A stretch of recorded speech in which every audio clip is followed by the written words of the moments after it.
नमस्कार दोस्तों, आप देख रहे हैं डार्क गली यूट्यूब चैनल। आज की कहानी में आगे बढ़ने से पहले खौफनाक और डरावनी कहानियां सुनने के लिए चैनल को अभी सब्सक्राइब करें। आज की कहानी हमें भेजी है विकास ने।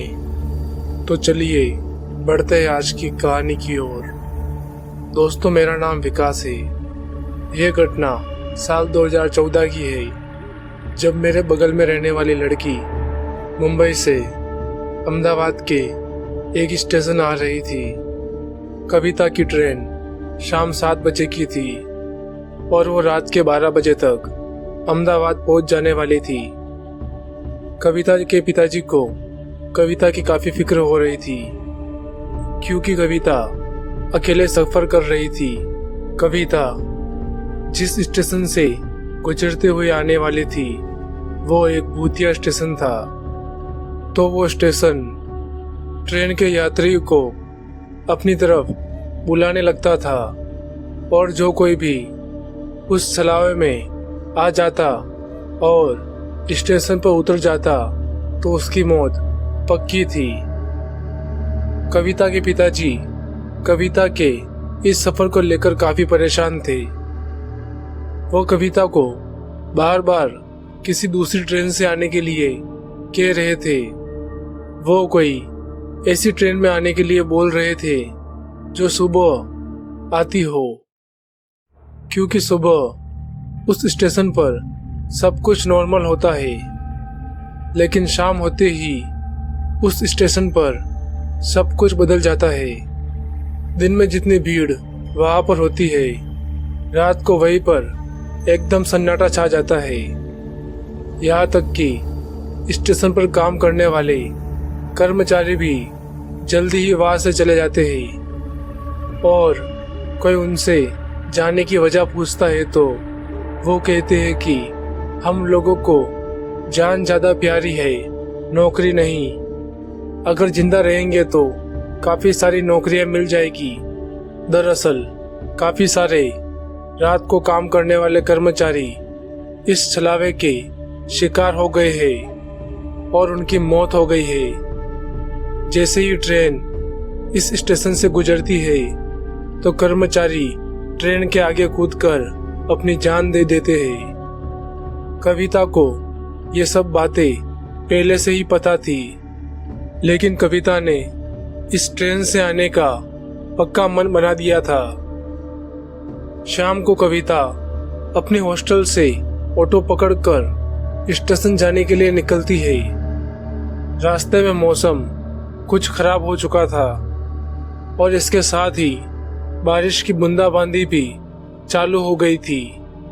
कविता ऑटो से अपना हाथ बाहर निकालकर बारिश की बूंदों को महसूस करती है, और वो ठंडी हवाएं कविता को मदहोश कर रही थी। बीच बीच में बिजलियों की कड़कने की आवाज से कविता अचानक ही चौंक जाती थी। इसी बीच कविता स्टेशन पहुंच जाती है। कविता ने ऑटो वाले को उसके पैसे दिए और स्टेशन के अंदर टिकट लेने के लिए चली गई। टिकट के लिए ज़्यादा लाइन नहीं लगी थी। जब कविता का नंबर आया तो वो टिकट विंडो पर पहुंची तो कविता ने देखा कि सामने एक औरत बैठी हुई थी। उस औरत ने कविता से कहा कि कहाँ का टिकट चाहिए आपको। तो कविता ने अपने स्टेशन का नाम बताया।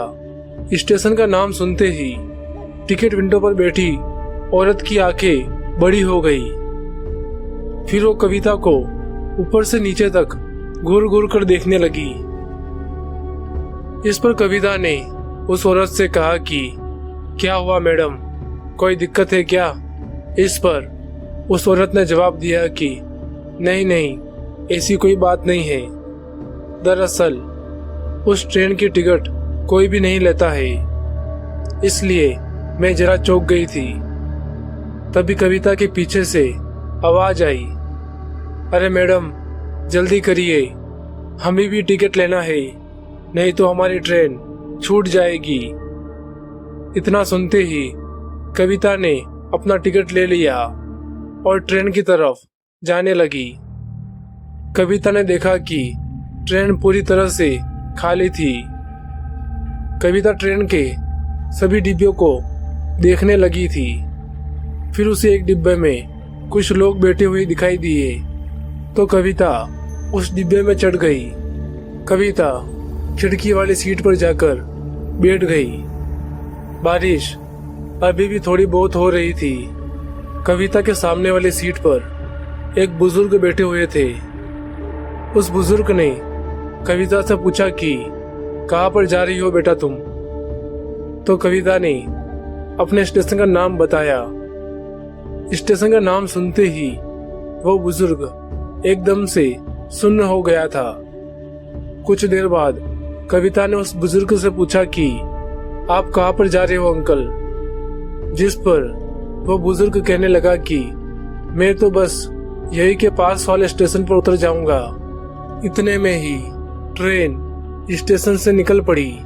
उस बुजुर्ग ने कविता से कहा कि वैसे तुम बुरा ना मानो तो एक बात कहूँ? इस पर कविता ने कहा कि जी जरूर, बोलिए ना, क्या बात है?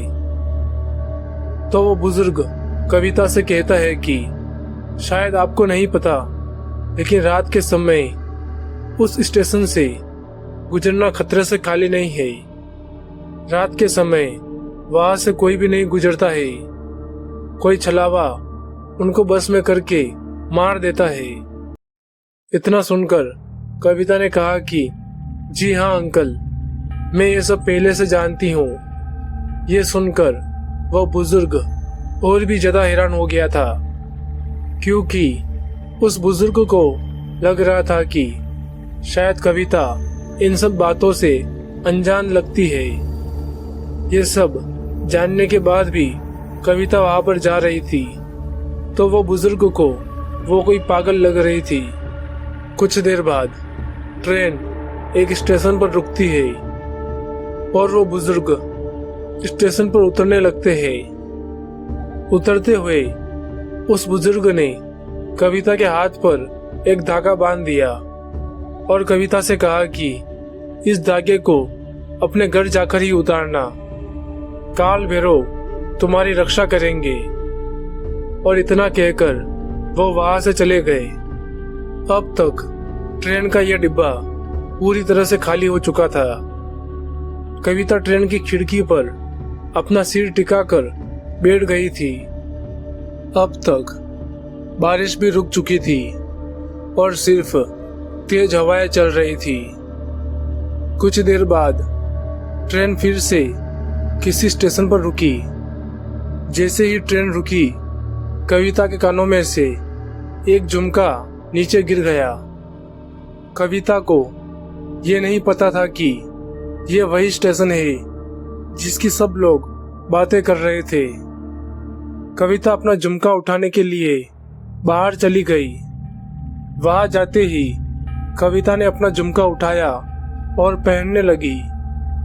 पहनते हुए जैसे ही कविता पीछे मुड़ी तो उसके तो रोंगटे ही खड़े हो गए। कविता की नजर उस स्टेशन के नाम वाले बोर्ड पर गई। सिर्फ नाम देखते ही कविता किसी पत्थर की मूर्ति की तरह जम सी गई थी। फिर कविता ट्रेन में चढ़ने के लिए जाने लगी।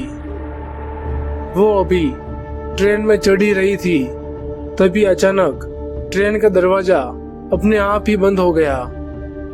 ऐसा लग रहा था कि अब यह ट्रेन भी कविता को अंदर आने के लिए मना कर रही हो। कविता ने ट्रेन का दरवाजा खोलने की बहुत कोशिश की, लेकिन शायद यह दरवाजा अंदर से जाम हो गया होगा। तभी कविता दूसरे डब्बे के दरवाजे के पास भागी। वहां पहुंचते ही उस डब्बे का दरवाजा भी अपने आप ही बंद हो गया था। इस बार यह दरवाजा कविता की आंखों के सामने बंद हुआ था। जब वो दरवाजा बंद हो रहा था तब कविता को एक छवि दिखाई दी थी। वो छवि देखकर कविता काफी डर गई थी। उसकी सांसें अब तेज हो गई थी। उसने जोर जोर से सांस लेना शुरू कर दिया था। इससे पहले कविता को कुछ समझ आता तभी नीचे से एक हाथ आया और कविता को पकड़कर ट्रेन के नीचे खींच लिया। कविता को समझ नहीं आ रहा था कि आखिर उसके साथ ये सब क्या हो रहा है। कविता को महसूस हो रहा था कि किसी ने उसके दोनों पैर जकड़ रखे हैं। कविता ने अपने हाथों से उसे छुड़ाने की बहुत कोशिश की। तभी कविता के पैर आजाद हो गए और वो ट्रेन के नीचे से कूदकर निकल गई।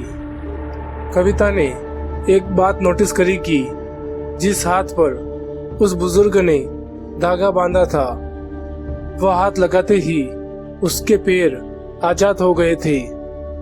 तभी ट्रेन वहां से जाने लगी। कविता ने उसी हाथ से दरवाजा खोलने की कोशिश की जिस पर धागा बंधा हुआ था। ऐसा करते ही ट्रेन का दरवाजा एक ही पल में खुल गया और कविता ट्रेन के अंदर जाकर बैठ गई। देखते ही देखते ट्रेन उस स्टेशन से काफी दूर आ गई थी और कुछ देर बाद वो अपने शहर के स्टेशन पहुंच गई थी। वो घर पहुंचकर अपने घर वालों को सारी बात बताती है। कविता और उसके परिवार वाले मन ही मन में उस बुजुर्ग का धन्यवाद करते हैं और कविता तय करती है कि अब कभी भी वो रात को ट्रेन का सफर नहीं करेगी। तो दोस्तों, आज की कहानी में बस इतना ही। अगर ये कहानी आपको अच्छी लगी हो तो वीडियो को लाइक करें और चैनल को अभी सब्सक्राइब करें।